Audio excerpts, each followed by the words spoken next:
All right.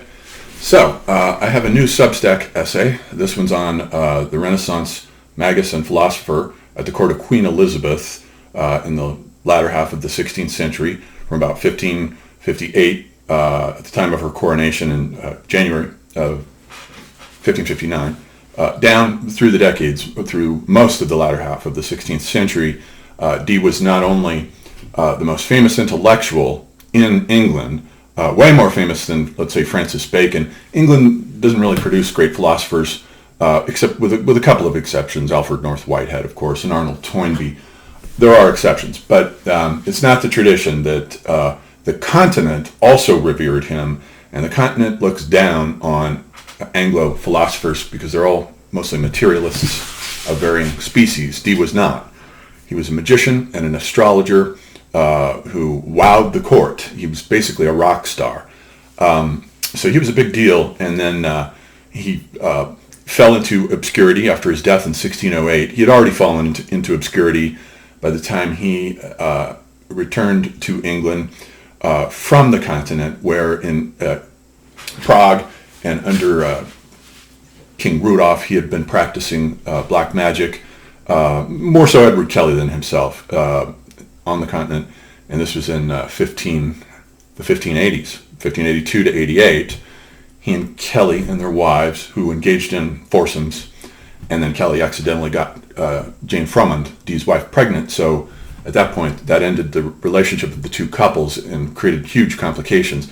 So then Dee returned back to England, but he got a frosty shoulder at that point from Queen Elizabeth, and then she put him up in an accommodation well away from the court to keep him away. I don't know the reason for his falling out of favor, but I can tell you it sure was not, as the scientific authors of the article that was posted in Antiquity, and I'll get to that in a second, have suggested it was because, he had fallen into black magic.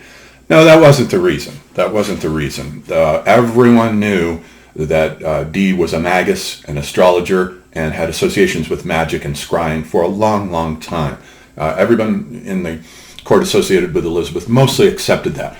He caused a lot of controversy through mouthing off quite a bit. He had a tendency to say things in public that he shouldn't have said.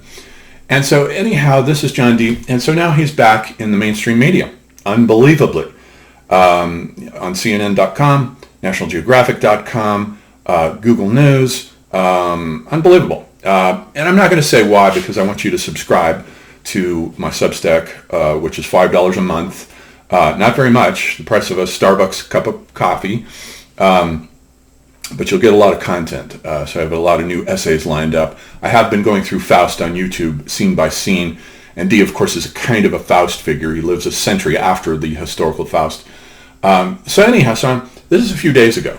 I'm standing in line at my local coffee shop, an independent coffee shop. So I'm standing in line, and I'm bored, so I get out my phone and I look on it, and there's John Dee's image in my Google News feed. There it is with the headline. I was like, that's fucking crazy, because just the day before, I had been giving an astrology reading to a client, and we had been discussing John Dee. And as you may or may not know, 3 mediums have told me that I am the reincarnation of John Dee, that I was John Dee in a past life, which I really don't care about, doesn't bother me. I'm not particularly a fan of John Dee. He's a little bit too left brain for my taste.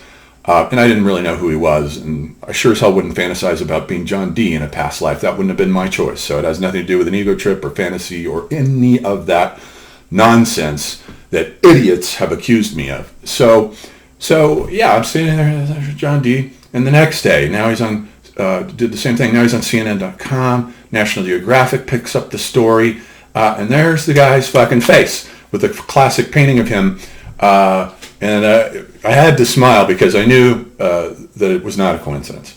The spirits are trying to get my attention, and so I'll leave it here because I want you to be intrigued. I want you to read the article, which is the first thing I've ever written about John Dee. I talk about his life, the implications of his career, and the implications of his reincarnation. So that's all in this article. If you want to read it, it's got lots of juicy stuff in it.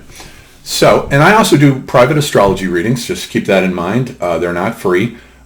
If you're interested, hit me up at my Gmail, johndavidebert@gmail.com. And I do appreciate Patreon subscriptions as well. Those will help keep the series going, like the Faust series that I'm doing. We're about halfway through Faust Part 1, and we will continue it all the way through, all the way down until the epic is completed. All right, so I'll put my Substack link down here in the bottom of this promo, and hope to see you on there.